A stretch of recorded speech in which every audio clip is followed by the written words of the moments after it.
Hi, this is Brianna Hansen, and this is my final project for Comm 310.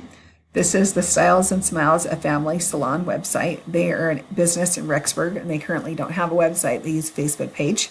So this will be their new website. This is the home page, and it has a picture of one of their clients. And then the next section is our services. So this is the 4 different main categories that they offer.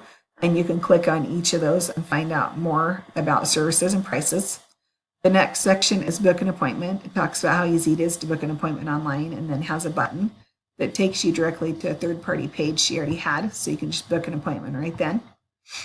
And then the next section has the store information with the hours, address, phone, and then the Google Maps, so people can click on that to get directions for how to get the store, or if they're driving or else beforehand. The main content pages are haircuts, color and chemicals, nails, and other services. These all 4 of them have the exact same layout. They have the heading, a couple of paragraphs describing the services for that category, some example photos, and then the pricing section. So we've got the service, and then the price is over on the right. And then I also added another book an appointment section on all of them, so people can remember how easy it is to book an appointment. And then there's 4 photos of services she's done in the past. The About page talks about the 2 stylists, there's Jana and Dylan, and why they do what they do.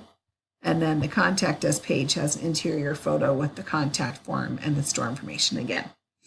So the main purpose of the website is she wants to get more clients into her store. So this helps people to know what services they offer, the prices, and be able to book an appointment easily were her goals. So we got all those tied in there.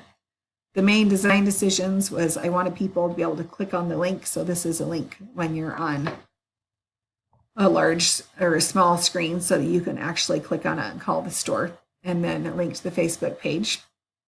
And then we have this logo right here. And so these are her colors. And you can see she really likes these colors. She has them in the palettes in the background in the store. So purple's her favorite. So I went with a lot of purple on the website because she requested that. So we have purple header, footer, buttons. The turquoise I used for the hover colors and for the links, and the scissors here, and then the background and the book now and book an appointment section. And then the hot pink I have is the active color for links. So she wanted a little more craftsy feel. So this is what I came up with for her. What I learned that was new for me, I already knew a lot of stuff in this class, so it was really easy. But what was new is I hadn't ever done column count before. So that was nice to learn how to break content. This is one list that I broke into 2 columns with column count. The hardest part was learning how to do the dot leaders, so that regardless of how much text is here on the left, the dots went all the way to the right but didn't extend over top of the numbers or past the column width. And so that took a little bit of learning, and I had to do a media query in order to get it to work well for Chrome and Firefox. That was the hardest part and fun to learn. So that's my website.